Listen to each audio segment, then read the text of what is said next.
and this is the master slave flip flop. Okay, master slave SR flip flop. Okay, as we have discussed earlier, there will be two sessions. One is the master session and another is the slave session. Okay, the only difference is that as it's pulse triggered flip flop, that is master slave flip flop is generally called pulse triggered flip flop. So in during the positive edge triggering, during the positive edge, that is here the clock C is given as positive or directly. Okay, so during the positive clock cycle, based on the input S and R, this operation takes place, and the output, that an output will be produced here during the positive cycle. Okay, and after that, during the negative cycle of the same clock pulse, that is we have given an inversion here, that is C bar, the state of the master or the output of the master will be fed or it will be copied to the slave part. Okay, and operation is performed and we will get the Q and Q bar output.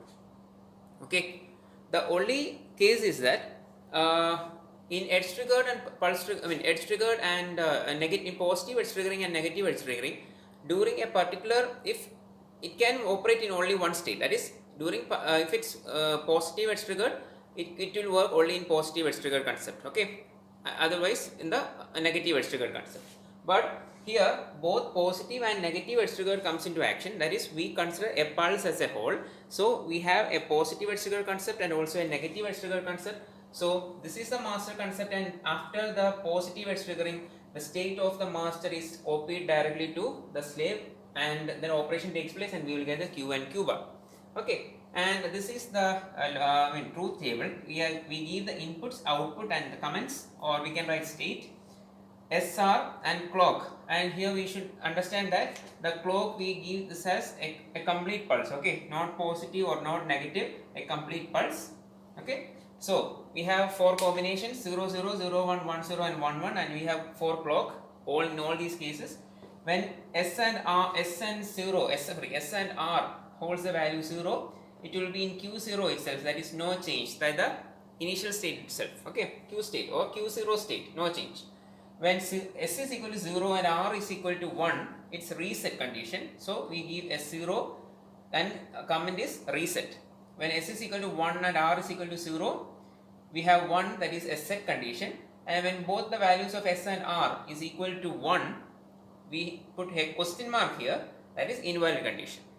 All the rest of the cases are similar to what we have learned earlier. Okay, please go through. Okay.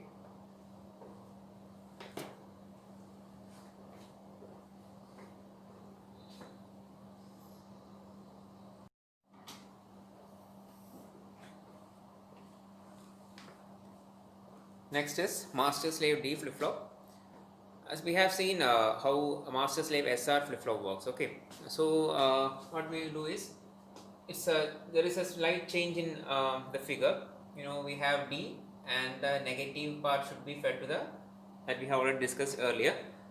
So negative part should be fed to the second gate. I have marked the gates as G1, G2, G3, G4, G5, G6, G7, G8. We can do the same in the case of the earlier picture as well. Okay,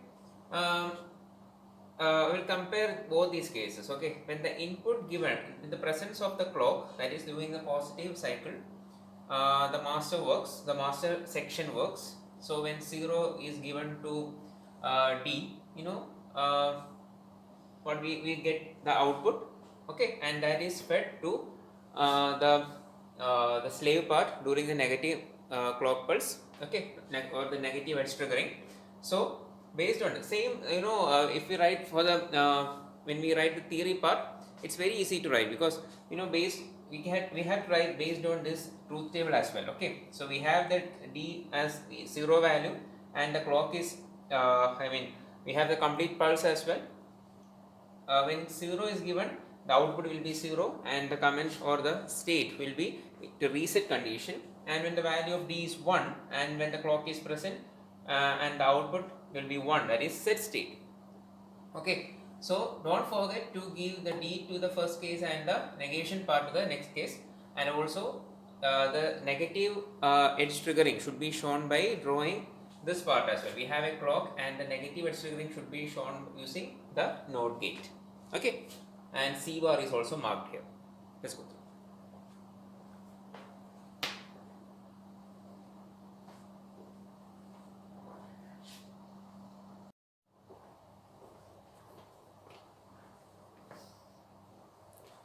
Next is master slave JK flip flop, and this is the figure. The difference when we compare JK flip flop with SR flip flop is it's visible, that is the name is changed, but most in many cases we come across a pattern that actually the original master slave SR flip flop, in that particular case the master part, this part will be JK flip flop and the slave part will be SR flip flop. In many design we have seen such things, but for the time being we need to understand that this is a master part, this is a slave part, and when we compare this with SR flip flop, the designation, that is S and R is replaced by J and K. At the same time, the Q output is taken as a feedback and that is fed back to the gate 2.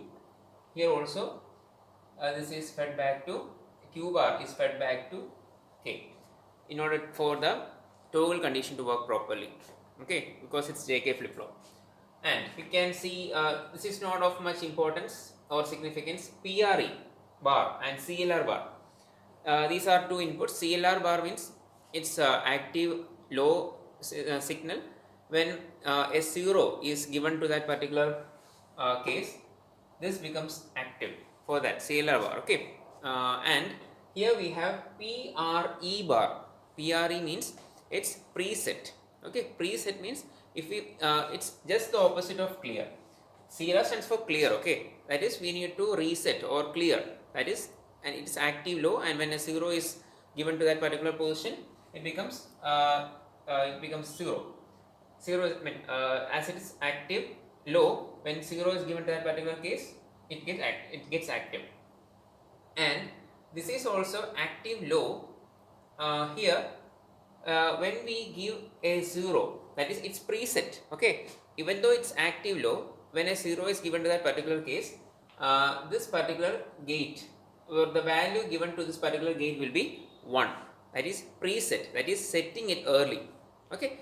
Don't get too much into that particular topic. CLR bar and PRE bar is not of too much importance in this particular case. Here we need to focus that many design we see that the master on the JK flip flop will be JK flip flop, and the master slave flip flop, the master part will be JK and the slave part will be SR, and the designations S and K, J and K, okay. And the input 0 0 0 1 1 0 1 1 and all those clock, it's pulse triggered, and the output will be, in the case of J and K 0, we have Q0, that is no change condition.